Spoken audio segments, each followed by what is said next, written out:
Hey, what's up, Cardfighters? BEOTCG here, and I wanted to profile my 50 card main deck Messiah list that I did take to locals this week. I went X1. There was only 3 rounds because one of the first place players in his last round did it like an intentional draw, so the tournament like ended prematurely. So like that's why I got 5th place. But moving on to the deck profile, yeah, you're. Like, this is the ride deck with the crest. You're going to play 4 of each stride. There's really not much to talk about here. More often than not, you're just spamming this one. There's been a few instances where I do go into Xlix, but I don't try to set up for an Xlix turn. I just kind of just try to do amnesties, because just amnesty by itself is just very great. Like, along with your power scaling because of the crest. But moving on to the main deck, and I will go over in the video what 4 cards I would take out if you were still interested in the 46 card list.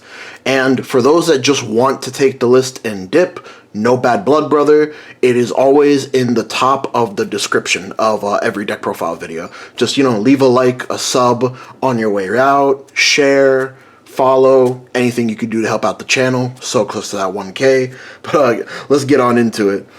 For the grade 3s, I'm playing, so I did make like a couple changes because I realized there was one card in the list that really just didn't work. I'm playing 4 of the new pitch card for stride, or pitch it for your grade 3 ride, Macrocosmo. It's just like a really good card in the deck, on top of the fact that I've never called it to rear guard. Outside of like top call locking, but you know, you could call it to rear guard as a beater, and it soul charges on top of that when you call it. So it's just a very you know, it was made for this deck quite obviously because, you know, it works so well with stride. For the rest of grade 3s, we're playing 2 main deck copies of Alter Ego. Again, you're not really trying to go into Xlix. There was one game to whereas my board was basically cleared, but I still had ways to lock back row, and like pitching this to stride into Xlix actually like had it to whereas I had a real turn. But more often than not, again, you're just going to be going into amnesty. And then one of the changes I made was playing 1 copy of Evergreen TRANSPHERE. TRANSPHERE is just so easy to proc in this deck. This soul charge, there's so many cards that soul charge in this deck and soul charge more than once that your soul is like, you almost always have soul. There's like very few, like maybe on second stride turns I'll like intentionally like use all my soul, but if you have a transfer in hand, then all you have to do is like leave 1 soul back. But you have like generally a good management of your soul in this deck now. Moving on to the grade 2s, which is like the bread and butter of this deck, because these are your multi-attack extenders. 4 copies of Arrestor Messiah, 4 copies of Kaiser Klein. Kaiser Klein can be used on turn 2, and there was moments where I did use Kaiser Klein on turn 2. Not really as like a rush or like a counter rush kind of. It was more of like I was using Kaiser. Well, not really rush, but I guess counter rush probably is more easier to explain. I was using it in the early games just because I would use it in the early game if I already had multi-tech extenders in hand, like 2 Arrestors or Arrestor and a Kaiser Klein. I would just burn off the extra one I have as an early game attacker. That could potentially get me a combo piece. And then 4 copies of Sacrifice Messiah.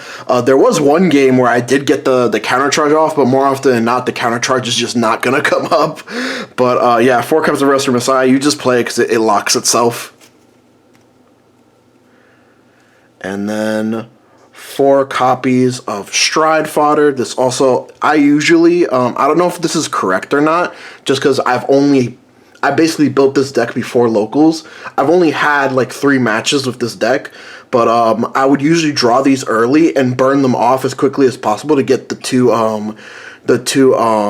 Messiahs in my deck. I don't know if that's correct or not, because I'm basically just forced to pitch them in the early game, but that's what I've been doing. I've just been mainly using them to deck thin or stride.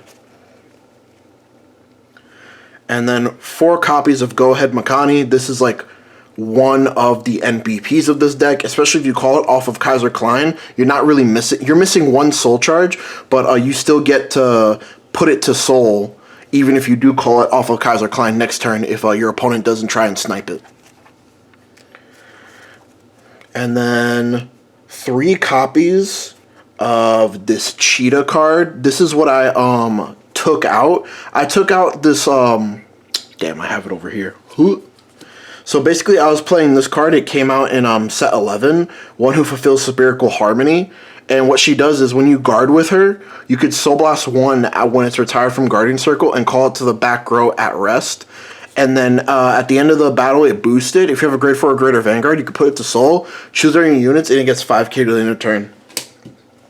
And it seemed like a really good card in the beginning, and it's not a bad card. But that was the only card in the entire list that I was not too happy with. It almost felt like a dead card, even though there was moments where I used it to push over defensive damage checks. But I feel like the cheetah, the big claw, is just kind of better because it's kind of a better call off of Kaiser Klein. There was a lot of times where I did get this to call off of Kaiser Klein, but her ability is only boost, and it would basically be dead in front of a Sacrifice Messiah. Whereas the Big Claw, I can get rid of the Big Claw end of turn when I unlock something. I could just put the Big Claw to Soul, and it basically replaces itself.